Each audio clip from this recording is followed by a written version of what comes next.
Richard Beckinsale graced our screens with a quiet brilliance, leaving a legacy that still resonates decades after his untimely departure. There was a subtle genius in Richard's work. He came across as a quiet force, and in the vibrant 1970s sitcom era, he really did carve out a unique niche.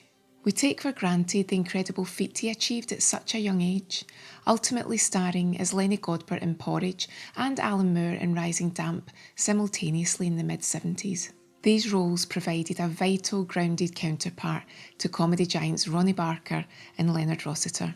Even as an inmate in Porridge, he always conveyed a decency and vulnerability that resonated deeply, creating a connection with audiences that remains to this day. His acting was a masterclass in understated reactions, yet at his peak, his life was tragically cut short in 1979 at just 31. This sudden loss left a profound what if, and it's testament to his skill that his work has always been shown and will continue to be. Let's reflect on the brilliance of Richard and how this man achieved such a lasting impact and enduring legacy.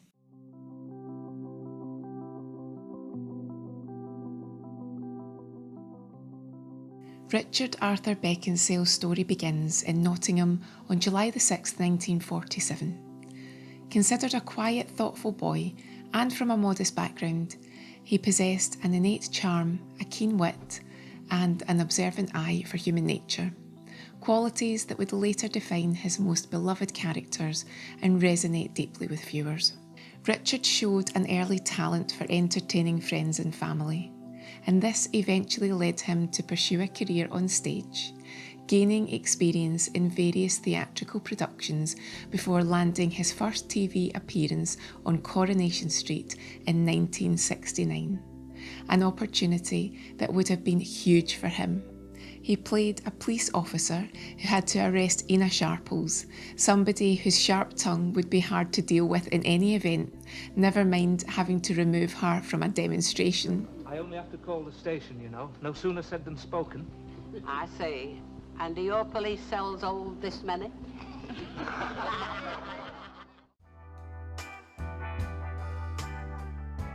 In 1970, it was the role of Geoffrey Scrimshaw in The Lovers that really put Richard on the map. It ran for 2 series and a film from 1970 to 73, got them here. And Richard starred opposite the wonderful Paula Wilcox, sharing a fantastic chemistry that yet again made you invest in their characters from the very start.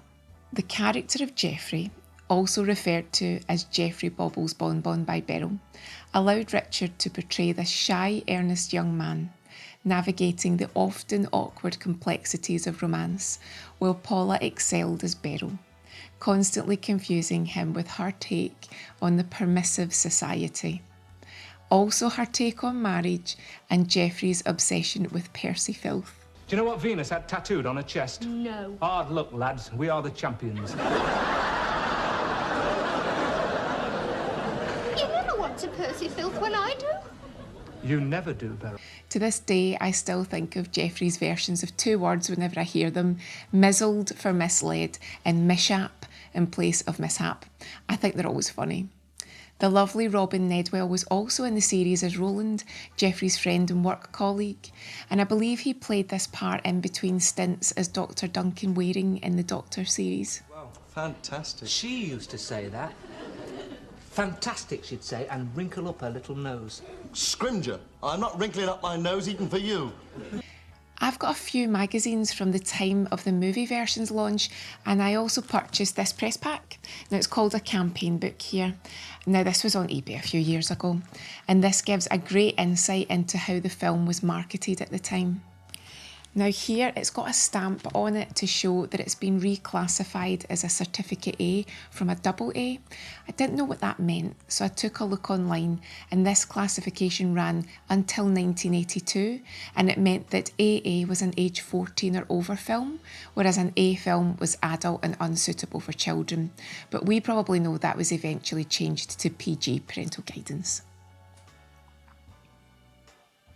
This book is surprisingly honest, Perhaps it's a sign of the times, as Richard discusses in it that he has, and I'm quoting here, never had any difficulty in attracting the birds. It also mentions that the 25-year-old star has been married and divorced, and he has a 7-year-old daughter named Samantha Jane, a daughter who he hasn't seen for 2 years and doesn't expect to see until she's 15 or 16. Now, this couldn't have been easy for everyone involved, and thankfully we know that he did get to eventually reconnect with her, albeit for an unfairly short period of time. But I find it really surprising that this is featured in a campaign book. In those days, it was expected for actors to work across multiple areas of the industry simultaneously, and he was a member of the cast of a children's TV show in 1971 that appears to have been wiped now, as no episodes have been found since it was originally transmitted. It's called Elephant's Eggs in a Rhubarb Tree, and Richard was one of the team who would perform poetry, sketches and songs. An article was uploaded online a few years ago from around the show's launch, and Richard's quoted as saying that the main thing is that everyone at home joins in, that way it's much more fun. It sounds like it would have been a very entertaining show. His role in The Lovers certainly made Richard a familiar face, but it wasn't until 1974 that solidified his status as a household name. That year was nothing short of extraordinary for him, marking a breakthrough that few actors ever achieve and would likely be avoided now with careful scheduling. In the very same week of September 1974, 2 iconic British sitcoms premiered, both featuring Richard in defining roles on rival channels.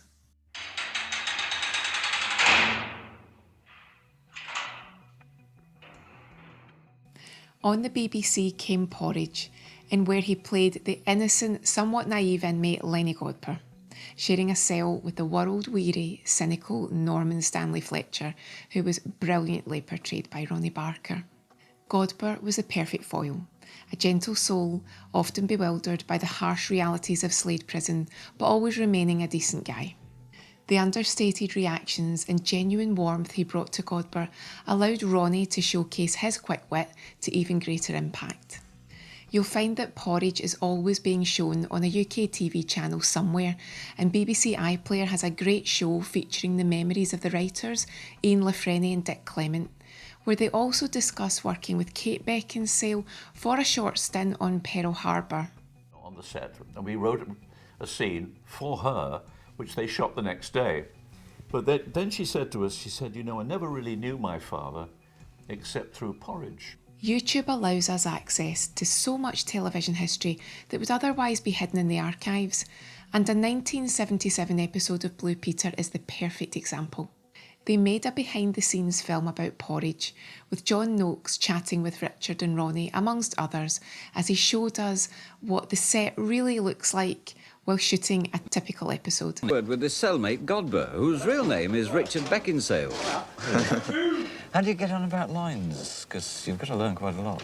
Yeah, well, this is all right, because we only learn a day's, we only learn a scene or something like that. With the series, we've got a week to learn it, so that's okay. Yeah.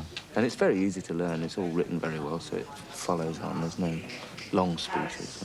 As was normal for the time, a Porridge movie was made, and it's as amusing as the TV version, but as was common for the time, it does feel different, and they don't use the usual locations. I think that's because they're not permitted for filming rights, and you therefore have to view it as a standalone. There was a sequel to Porridge called Going Straight, and it was a funny show, but it isn't remembered as fondly, perhaps because the characters weren't confined to Slade, and therefore the key elements had to change. If you've not seen it, it's worth a watch, and it's on YouTube, and again, you will see it on several UK channels, plus you get to watch a very young Nicholas Lyndhurst as Fletcher's son. Good to see you. Welcome home. Took me a while finding you. I told Ingrid I was going down a local. Yeah, you've got 20 locals. Cheers. Had a shave, have you? Yeah. Used one of my blades, did you? Oh, come on, Fletch, we're not inside now. Nothing else. At the same time, Rising Damp also hit the screens on ITV, and Richard played a very different character, that of Alan Moore, the long-haired, idealistic medical student boarding with uptight, miserable landlord Rigsby, played by the brilliant Leonard Rossiter. Richard again embraced the straight man role, as his character's quiet tolerance and light wit was the perfect contrast to Rigsby's paranoia and rants. He perfectly mastered the humour and mild exasperation of Alan with a simple look or a gently delivered line, and he and his fellow lodgers, Philip and Miss Jones, were never cruel, even when Rigsby pushed their patience to the limit. One of them what? Thank God you're naive, but didn't your parents ever tell you about taking sweets from strangers? Well, they didn't have to. Nobody ever offered me anything. Surely you've been approached by some kindly stranger offering to show you his Hornby train set. It's said that Leonard Rossiter was a very complex, guarded man to work with, but as with Ronnie Barker, he warmed to Richard immediately, and they also maintained a deep connection. Now, do you remember when you could buy cassette versions of comedies that you enjoyed to listen to in the car? I bought this. I'm not joking, it was in the 90s, so what are we talking, 30 years ago? I thought it was a radio version of Rising Damp, but it's actually the audio of a couple of episodes. Now, you wouldn't think it would translate from visual to audio, but it does, and it is still very funny. Eric Chappell, the creator of Rising Damp, also thought very highly of Richard and said that he was a calming influence on the set. That's a real compliment, as filming sets can often be really high stress, plus if it's recorded in front of a live audience, there's that added anticipation that not everyone enjoys. You might not know this, but Richard wore a wig in the show to differentiate between the two characters he was playing simultaneously in both Porridge and Rising Damp. Plus, you wouldn't have had long hair in prison at that time and likely wouldn't have chosen shorter hair as the character of your typical medical student in those days. Richard couldn't do Series 4 of Rising Damp as he was appearing on stage in a production of the 1977 musical I Love My Wife. Interestingly, it was during the first few weeks of this run that he was surprised for an episode of This Is Your Life, and it's again something that you can see a glimpse of at the beginning of the show on YouTube. You also get to see Paula appear to say hello and share a funny story from The Lovers too, and that would have been around 5 years after it had aired. And thankfully, the production team of This Is Your Life saw the value in surprising many of the younger actors of the time. It means that we've got the pleasure of witnessing their authentic reactions, and we can see their friends and their loved ones and appreciate the funny and insightful stories that are shared in each episode. Well, while you're getting your breath back, may I try to take it away again? By saying comedy star Richard Beckinsale, tonight, this is your life. Thank you. Richard's episode is extra fun as a tiny little Kate Beckinsale joyfully shares how she's kept the secret. Hello, Daddy. How are you? I kept the secret all day. There's a great website called Big Red Book, which is an encyclopedia of who's featured on This Is Your Life. Richard's page is filled with interesting information about his episode, and it's again on YouTube, as I mentioned, which is so good to see. And if there's a lot that you've missed that you maybe even never saw the first time round, it's worth checking out who's on. The Lovers, of course, an overnight hit for you and your co-star Paula Wilcox, who can't be with you tonight, but she talks to you now from the set of her new television series. Hello, Richard. Well, I've been asked to try and think of a funny story about when we were filming The Lovers, but I can only think of awful stories, like our very first day's rehearsal, when all these photographers turned up to take our pictures. And apparently, Granada had told them that after we'd filmed The Lovers, we were going to become the most famous teenagers in the business. Well, I was horrified to learn that photographers were there because I didn't have a comb. So I asked you if I could borrow yours, and you didn't have one either. I often wonder what people thought as they read the article and looked at the photograph and thought, gosh, these are the people who were lucky and got the parts. I wonder what they thought of, you know, what the rest of the actors were like. Because we were there with you with your hair standing on end and me with little sort of straggly bits hanging all down my face because I hadn't combed my hair properly. David Clayton discusses in this book, the biography of Richard Beckinsale called The Richard Beckinsale Story, that Richard took a few funny turns over the years, particularly during long runs of plays, and this includes Funny Peculiar and I Love My Wife. Now he put them down to a kind of exhaustion. Anna Calder-Marshall, who starred with Richard in Bloomers, said that they were concerned during filming that he was ashen-faced at times, but again they put it down to a heavy workload. Richard had attended the doctor to be checked out, so it wasn't something he'd ignored, and it does remain a difficult part of the story to reflect on. If you've been fortunate to watch Richard in more serious roles, you'll understand that he still manages to capture the magic which draws you in and makes you connect with his characters from the start. You can watch him in programmes such as Armchair Theatre and Justice on YouTube, and they occasionally pop up on Talking Pictures TV, plus you can buy them on DVD now. You came last week. My mother doesn't like you. Well, I don't like your mother. Why not? Why not? No, why not? No, why not? Why are you repeating what I say? Why are you repeating what I say? I'm not. I'm not. You are. Slag off. What? What? What did you say? What did you say? Did you say something? Did you say something? You said slag off. You're lying through your teeth. You're lying through your teeth. Move. Slag off. Move. His final film work was called Bloody Kids, and it saw him take on the darker, complex character of a police officer navigating gritty realities. His understated approach translated beautifully and confirmed that Richard was an actor of immense range, and he really was ready to embark on the next stage of his career. Sadly, this was tragically cut short, and he left us at just 31 years old.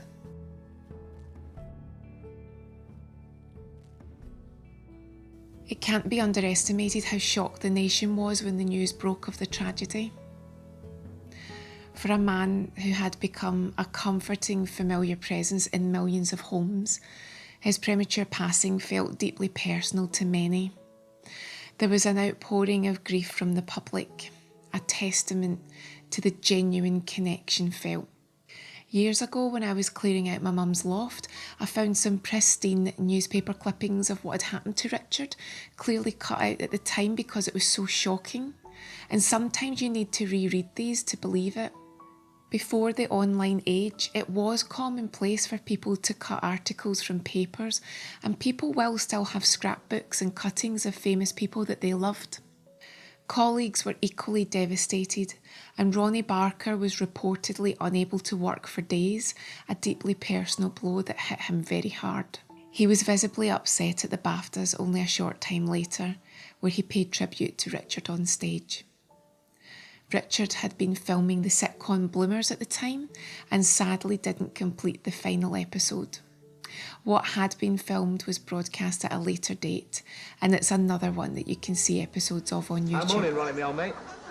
Stan. Partridge. One of your clients, remember? Second most promising young actor in 1966. Yeah, I was just calling to see what you got for me this morning. Yeah. No. No. Right, thanks. For nothing. Perhaps I should withdraw my talents from the profession. Let them stew in their own juice. Must be something else I can do. Some position of authority calling for initiative, charm, drive. It's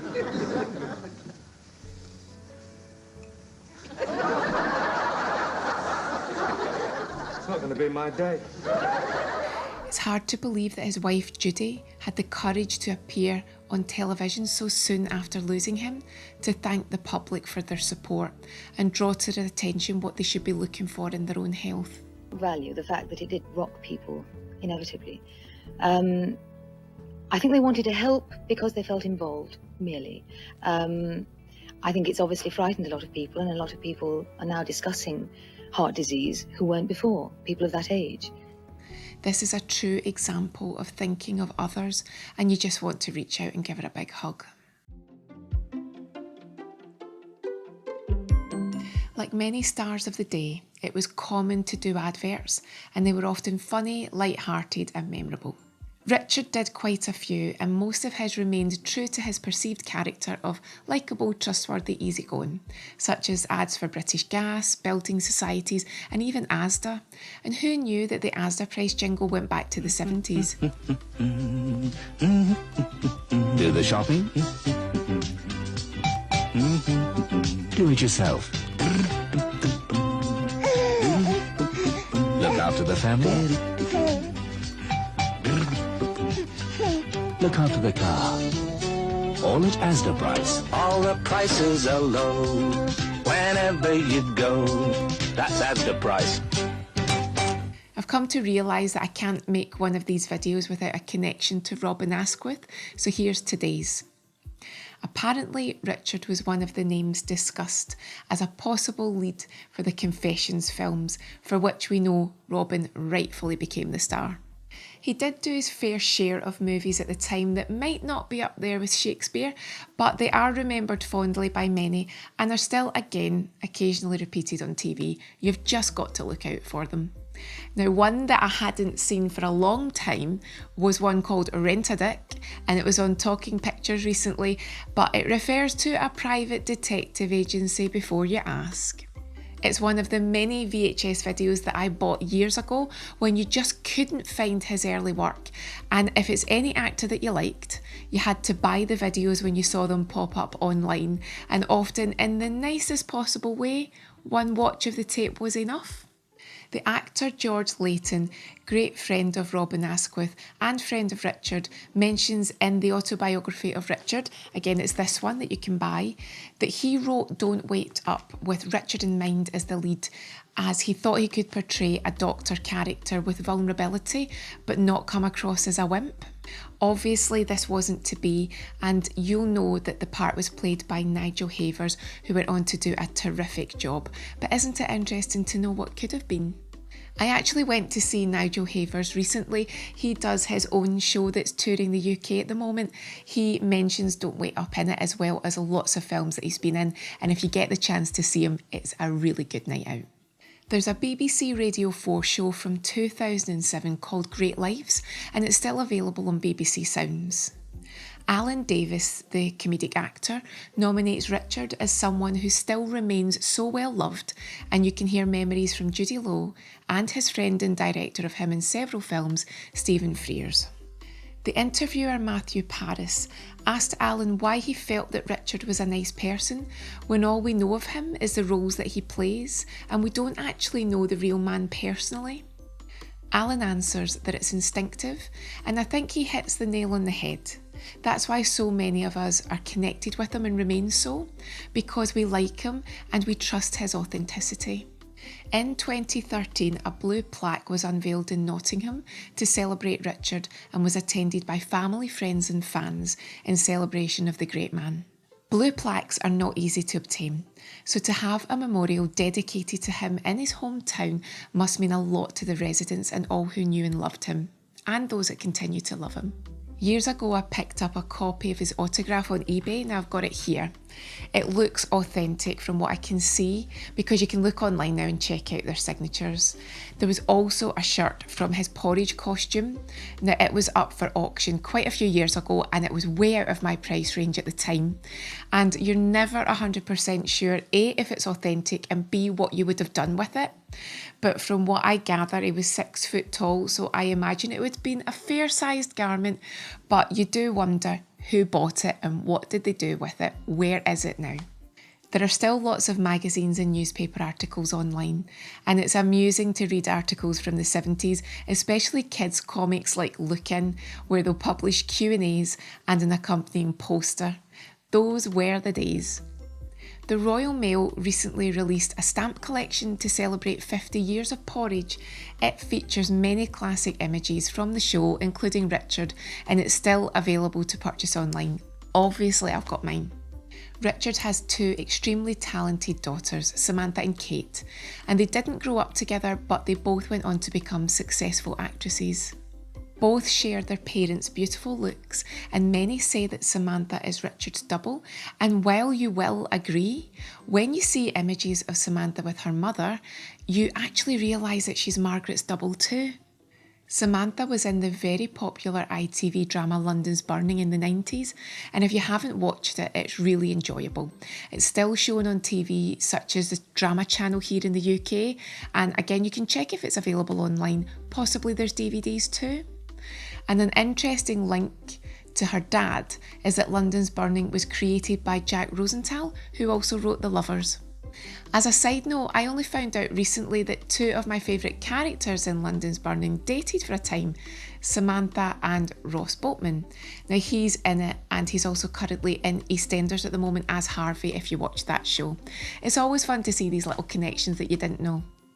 Kate's spoken warmly about her dad in many interviews, and she's gracious in sharing her memories with us frequently, particularly on Instagram. Now, she posts on Instagram images occasionally of her as a child with her dad. She also posted her joy at the stamp collection launch, and recently she actually showed her with a huge replica of one of the stamps that her dad was on. It was giant, it was the size of her, and you'll probably see it on Google if you take a look. And also she's got one wearing a leather jacket that belonged to her dad that her godfather, the actor and Richard's great friend David Bradley, gifted her for her birthday. The entire family has a great sense of humour. I'm so sorry that Judy recently left us, as the devotion between mother and daughter was evident every time Kate shared a video or an image. Judy will be missed. There's a book of poetry written by Richard called With Love, which was published by Judy in 1980, and it's filled with beautiful poems, photographs and a foreword by Judy and a tribute by Ronnie Barker. I've considered his poetry my lucky charm since I watched a show called The Unforgettable Richard Beckinsale on TV the night before my driving test, and I remember being so nervous. Sat down to watch the show, and one of the first images was a page from a poem which I now know is called To Judy, and it said, "I want my mother to pass her driving test."